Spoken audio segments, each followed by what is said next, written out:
På senaste tiden har vi utforskat många små häftiga vatten, bland annat stenbrott, åar och små gölar. Men någonting som det var ganska länge sedan som vi utforskar nu, det är stora vatten och fiska efter enorma fiskar. Och vad Edvin pratar om, det är självklart att fånga gammelgäddan. Så vår plan är att åka ut på en av de största vatten som vi kunde hitta och utforska den. Och det som skiljer sig sådana stora vatten jämfört med de små åarna, det är att det simmar enorma gäddor. Och nu på våren som vi kommer fiska är det som bäst tid att fånga de allra största och ha bra fiske. Så vi är taggade till 1000. Och för att öka chanserna till max så gäller det att ha betet i vattnet så mycket som möjligt. Så vi ska ta med Niklas Edström som har varit med i ett par videor innan. Så är vi 3 personer som kan kasta i timme ut och timme in för att jaga den här stora gäddan. Där! Vilken njutning! Nej, den här är stor alltså. Jag är beredd med hoven här. Du, den här kan vara riktigt stor. Niklas! Vi hittar dem. Fatnosfeber här. Edvin!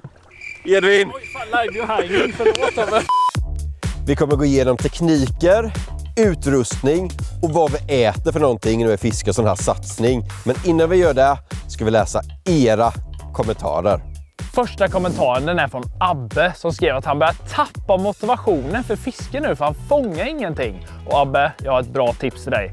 Kolla på den här videon så kommer du nog lära dig ett och annat tips eller följ med någon riktigt erfaren fiskare ut på sjön. Så ja, då kommer du få fisk. Frank kommenterar och säger att det är ont i hans öron som norsk och hör oss säga skrejtorsk. Och jag och Edvin var ju uppe i Nordnorge och fiskade stora torskar och jag fick en på hela 32 kilo. Men vi sa ju skrejtorsk och ja, han har ju rätt sådär. Men vi som amatörfänskar som åker till Norge, snälla låt oss säga skrejtorsk. För att ja, vi kan inte något bättre än det där. Jonathan, han skrev att han ska köpa våra julkalender. Och det är riktigt kul att höra Jonathan. Det är bra att du vill stötta oss så att vi kan fortsätta göra våra fiskefilmer. Och årets kalender, den kommer vara bättre än någonsin. Men det är inte jul än, så innan det ska vi fånga gammelgäddan. Håller jag på att förbereda det sista inför den stora grissatsningen. För att väl ute på den stora sjön sen så kommer det gunga och bli lite vågigt sånt. Och man har dessutom så mycket sådana fiskesug som bara börjar fiska. Så det är bättre att förbereda allting så man bara kan kasta i betorna sen när man är ute på vattnet.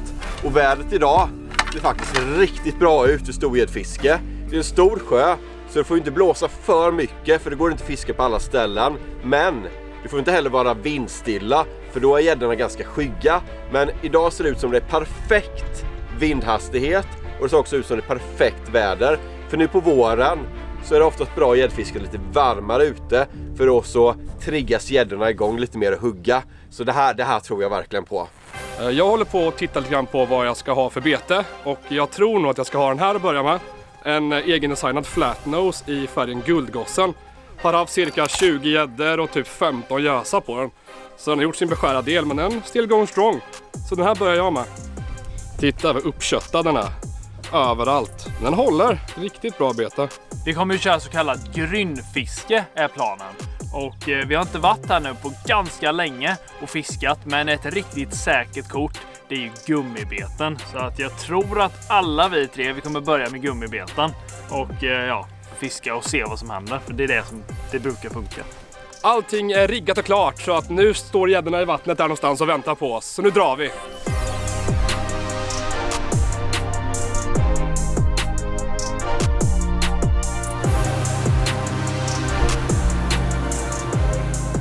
Jag var övertaggad så jag riggade faktiskt på mitt bete på vägen ut när vi körde med båten. Och jag tänkte börja med sån här, en fatnose som jag gjort själv i Fotofish. Och på den så på ett litet bly här på 7 gram.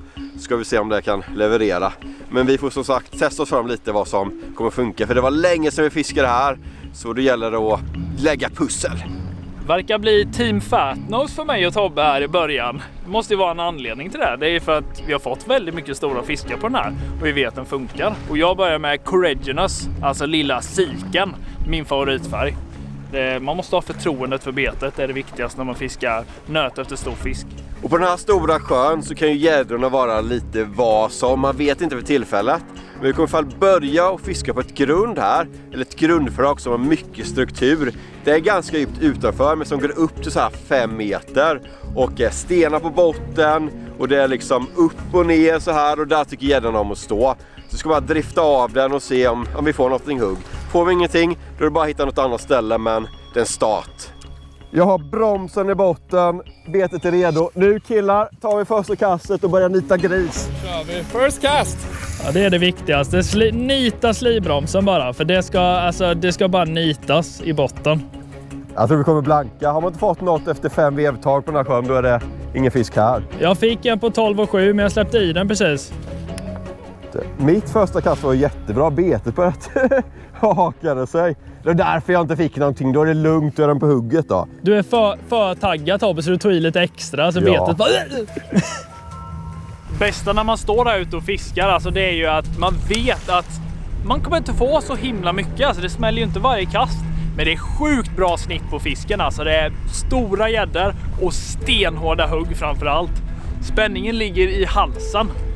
Det är liksom grisfeber natten innan varje gång man gör det här fisket.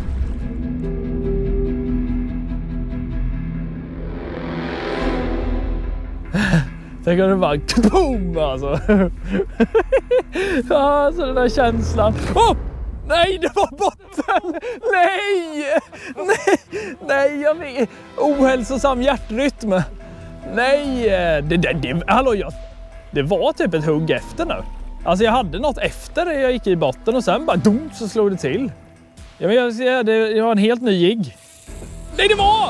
Ja, det var! Alltså 100%! För jag kände liksom när jag kom upp så stötte det till efter botten där. Kontakt alltså. Jag hade! Hade du? Jag har stenhårt. Nej! No way! Alltså vad är detta? 2 bom här! Och det kan ju liksom båda vara över 15 kilo. Nu är det inte jättetroligt att båda var över 15 kilo, men de är ju på hugget, det är ju bra. De var lätt över 13 i alla fall. Jag tror det. Ska vi se om det var en 10 kilo som var här på hugg. För det här betet. Ja, hugg här, helt nytt bete. Se gäddtänderna där. De är ju här, de måste bara hugga mer ordentligt. Men Fatnus verkar leverera. Så det är skönt att vi hittat ett bete som faktiskt kan fånga fisk. Jag kan säga så mycket som 2 hugg så där fort. Det är ett riktigt bra tecken. För jag vet att de kan liksom bara ha igenlimmade trutar och vägra hugga. Men får man 2 hugg så fort, då kan det vara på gång. Det kan vara något rejält på gång här.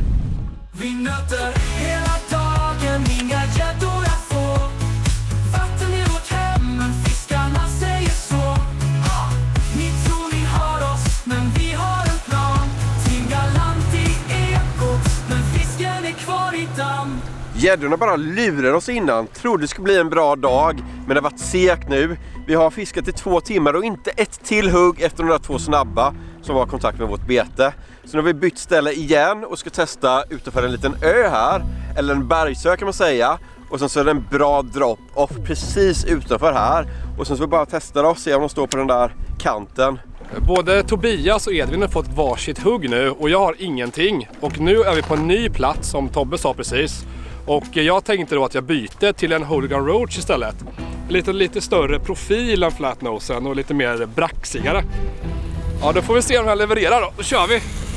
Niklas står där tung i passen. Han laddar spöet med sitt drag. Hooligan Roach, en drömmars vak. Niklas! En fisk, fast liten. En liten, men jag har den.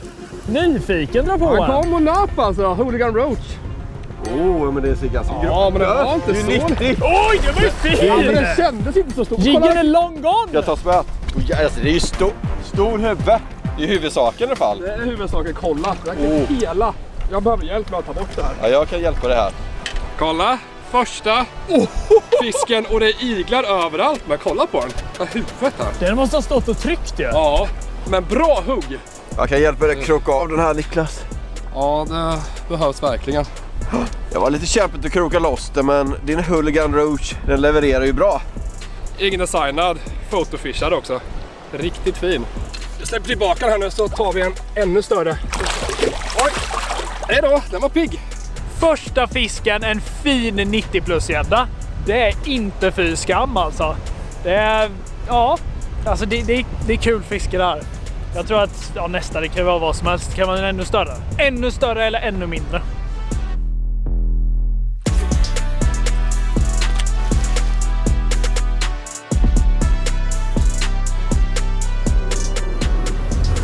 Jag har den! Jag har den! Men den är liten. Men det är en fisk. Vi dansar och gäddan dansar med oss. Fisk nummer 2 för mig idag. Hooligan Roachen gör ju sitt jobb verkligen. Riktigt kul. Lite mindre fisk, men de är ju här nu. Se om vi kan ta några fler. Det var ganska svårt idag, så vi får se.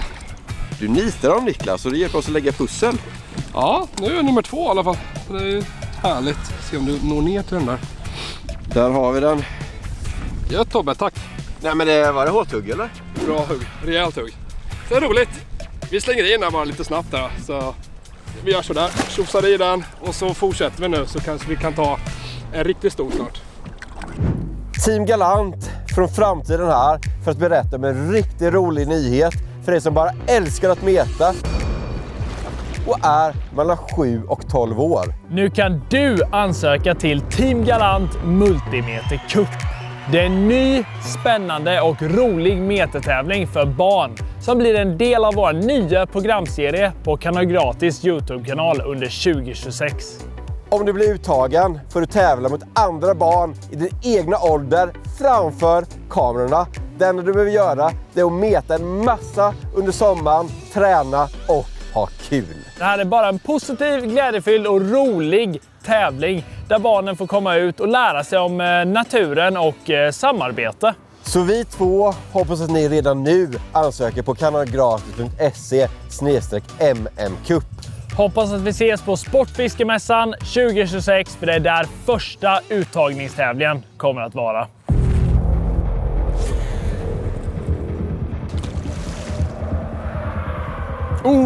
Nu får man den här känslan. Nu känns det bra.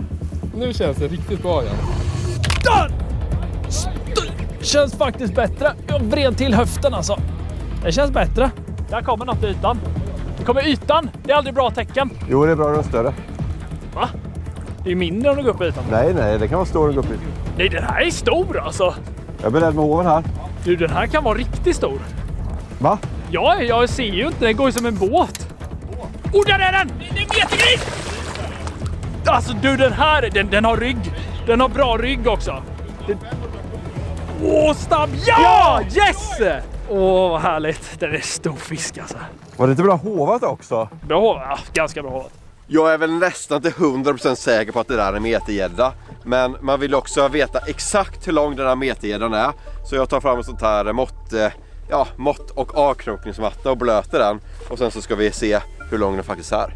Och sådana här stora fiskar vill man inte att de ska ta skada. Så det är viktigt att blöta avkroksmattan innan man lägger gäddan på den. För annars kan slemskiktet bli infekterat. Nu kan du ta upp gäddan, Edvin, får vi kolla på henne. Den vilar här i hoven nu och den är liksom stark där nere. Den vill nästan simma iväg. Men det är dags att ta en titt på den nu. Jag tar upp den! Helt klart metergädda, Edvin. Ja. Fatnosen alltså. Man ska tro på det man gör och det gjorde jag. Och det funkar till slut alltså. Det är tung också, Tobbe.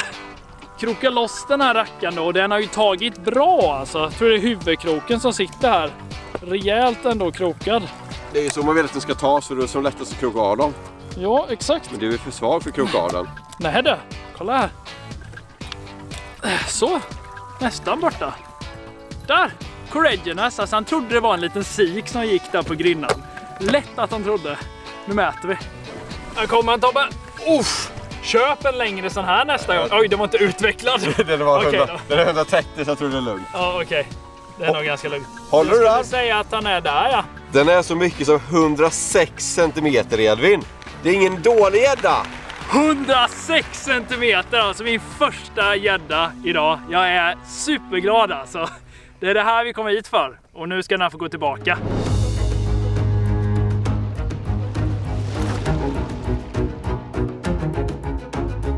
Det Okej. Ja, men ge mig den då. Så ja. Så ja. Du nötte på Jag nötte metergäddan. Ja, vilken Snyggt. känsla. Nu ska jag ta lite luft, sen ska jag ta en ännu större. Jag hade den! Nej! Nej, jag bara missar dem idag på Fat Nose. Men de tar ju Tobbe på den. Ja, men jag får ju... De bara petar ju. Men byt färg, det är din fotofish, det är därför du inte får något. Sån otur idag. 2 hårda hugg och sen så sätter jag dem inte. Nej, jag hoppas att Fat Nose kan leverera bättre. Det är tur för Edvin och Niklas, men inte min dag idag. Det är hårt det här fisket och det är inte alltid rättvist alltså. Man kanske bara får 2 chanser på en dag om man har lite oflyt. Men alltså, man får inte ge upp eller börja tvivla på sig själv i alla fall. Det är då man liksom, då börjar man fiska dåligt och då, nej. Så Tobbe, men jag tror på dig. Du vet ju ändå att du är bra ibland, Tobbe. Eller?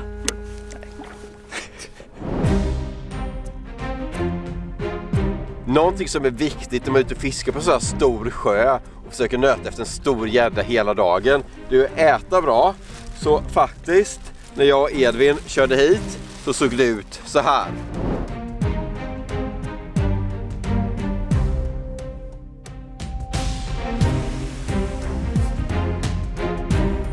Som ni ser där så var vi på KFC och beställde lite mat.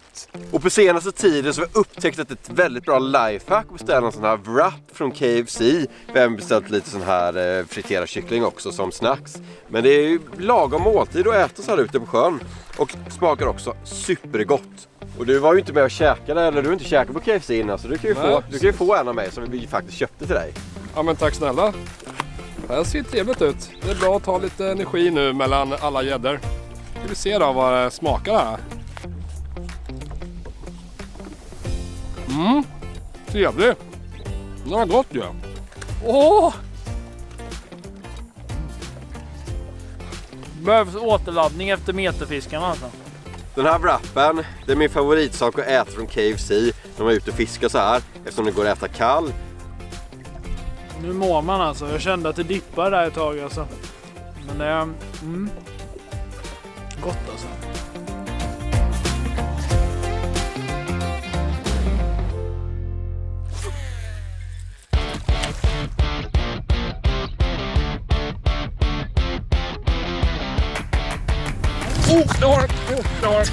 Känns inte bra. Så sa du förra gången med. Ja, jag vet. Man gör ingenting, så det kanske är bättre än vad jag säger.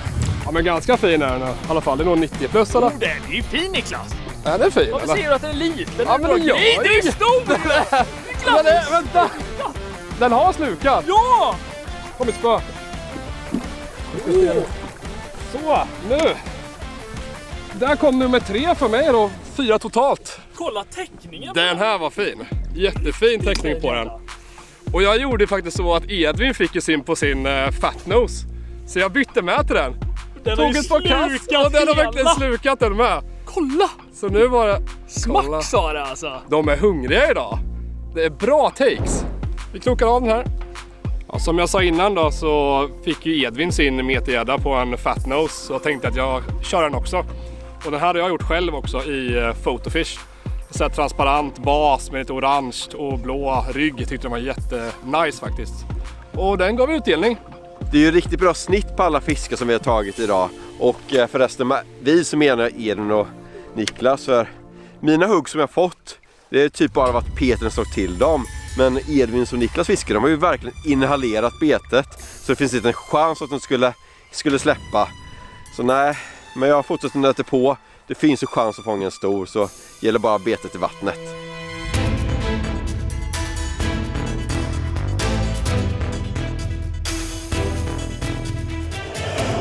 Natto! Tobbe! Ja! Vilken nitning! Tobbe av alla fick en! Det kan inte vara så stor. Ja, men det är första fisken, Tobbe. Men du, den är inte så liten då. Ja, den var ju fin. Och nej, det går in i motorn. Nej, den fastnat i motorn. Sätt inte den i raptorn, Tobbe. Nu är den där. Den sitter i. Behöver du hov? Nej. Alltså, den är väldigt stor. Man blir snabbt bortskämd när man är på det här vattnet för det är så bra snitt. Det här är ju liksom, den är närmare metern. Ja. Och ändå står vi här jättelugna. Och det sitter typ en 3 krok. Ja, alltså vilket fiske. Det är alltså... Vi hittar dem. Fatnosfeber är det. Edvin! Edvin! Oj, fan, live hanging. Förlåt, Tobbe. Förlåt. Jag såg inte dig. Den här är också fullt med iglar. Jag tror de är ganska sega idag ändå, även om de hugger nu. Det är det jag säger. Edvin och Niklas fiskar och slukar dem. Min sitter med en krokspett, typ längst ut. Jag vet inte vad de gör. Men den satt hårt också, det var ju tur det. Okej, det gjorde den inte, skämt. De är ju fina. Det här är ju också 90 plus skulle jag säga. Och ja, alla fiskar idag är över 90. Och det är sånt fiske man drömmer om när man kommer till sån här stor sjö. Så jag släpper i den här också. Nu saknas ju bara den där riktiga toppfisken. 106 centimeter! Tobbe räknar inte ens den som en toppfisk längre. Alltså han har blivit bortskämd. Alltså tänk om gäddan identifierar sig som en toppfisk. Då kränker jag ju gäddan liksom, Tobbe. Du måste vara schysst mot fisken, annars får du ingen betalning av stora hugg tillbaka där de slukar. 106 centimeter är det, men det är en riktigt fin fisk. Och i många fall så är det just toppfisken. Men det som är så spännande med fisken i den här stora sjö, det är att man vet att det där är inte toppfisken. Det ser man garanterat några, tror jag, som väger 18-19 kilo i den här sjön just nu. Men de är ju svåra att få, men alltså sådana 12 kilos, det är inte jätteovanligt här. Så det är bara att kasta på och hoppas på det bästa, att du får en sån toppfisk. Vad jag tycker är bland det allra viktigaste när man fiskar på ett sånt här storvatten efter just den här drömfisken, det är att ha rätt utrustning och framförallt kunna lita på sin utrustning. För det som inte får hända, det är att du får på den här monstergäddan. Då är det ganska stor chans att det går åt skogen om du inte har rätt grejer. Om jag börjar med rullen där, som jag tycker nästintill är det viktigaste. För att den måste tåla riktigt tunga grejer och kunna nita mothugg utan att någonting går sönder. Det här är en Capellan VXM 300-rulle som jag tycker funkar bra till just det här fisket. Sen på det här fisket så gäller det att komma så långt som möjligt när man kastar. Så det gäller att ha ett ganska långt spö. Just det här spöet är 8,2 fot och upp till 140 gram. Ganska styva grejer, men man måste kunna också föra in krokarna hårt. För det, jag menar, de här stora gäddorna, alltså, de är inte mjuka i käften. Sen får man inte glömma linan heller, som är, jag skulle säga, ganska viktig. Speciellt när man är ute på såna här grynner vi är nu, där det är mycket sten. Det är liksom stora klipper och sånt som man kan liksom så här skrapa mot. Så jag kör med en 0,30 flätlina, alltså den är ganska grov och tål mycket stryk. Ganska grov och tål mycket stryk. Att jag är inte så jävla grov. Ankra här. Ja, nästan. Men jag tror inte det hette. Vad sa du? Vi ankrar inte här, men när jag har fisk. Är det någon bättre variant eller? Nej, det var det inte. Men det är ändå gädda som är smällfet. Smällfet bus i alla fall. Det tackar man ändå inte nej till. Även att det inte var en meterfisk så. Det var för bortskämd här nu. Inga tobbefasoner. Men dra mig vad fet den är. Ser du, Niklas? Jag ser. Kolla Det är kolla julgris i april. Här ska ni få se på någonting. Alltså kolla här vad fet. Alltså skämtar du? Den är stenhård. För den är så fet. Alltså den är så fet. Tackar. Team Fatnose. Så. Nej. Lilla siken. Skulle ändå säga bland de finare fiskarna idag. Den är så fet så jag kan knappt sprattla. Det är sån en liten mini-marsipangris typ. Jag får okej här.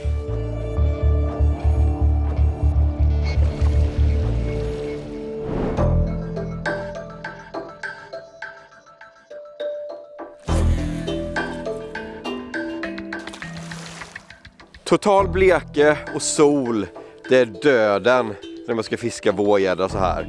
Jag tror tyvärr inte att vi kommer få ett enda hugg till. Det här är det sämsta vädret man kan ha när man fiskar så här. Nej, det är konstigt alltså. Man känner det i kroppen med. Alltså, man har fiskat tillräckligt mycket. Alltså, nu känner jag så här, det känns inte nära en kontakt liksom, i spöet. Innan var det så här, varenda kast var hett. Vad ska vi hitta på då, Edvin? Det är inte hett att åka in i en vik. Alltså, det är ju grymfiske som gäller, men vi kommer inte helt plötsligt liksom bara få fisk nu. Niklas, har du något förslag? Ja, men jag har en bra idé. Åka hem och gråta kan vi göra. Så jag tror att vi får ge upp, för det här kommer inte ge någonting. Men jag menar en gädda på 106 cm i topp och typ 90 fiskar som snittfiskar. Alltså, det är ändå bra pass, det måste jag säga.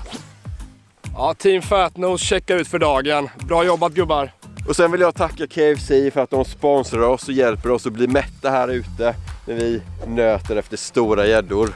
Och vill ni att vi ska göra det här flera gånger, glöm inte gilla och prenumerera, så ses vi i nästa video. Tja! Nu blir det bortklippta scener. Allt är fixt och klart och nu ska vi ta båten bort till rampen och ta ner den i vattnet och ut på det stora vattnet.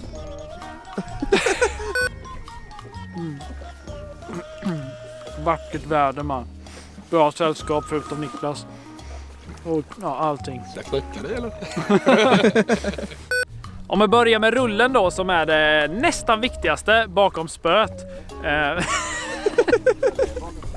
Sitter jag också bakom spöet? Tyst.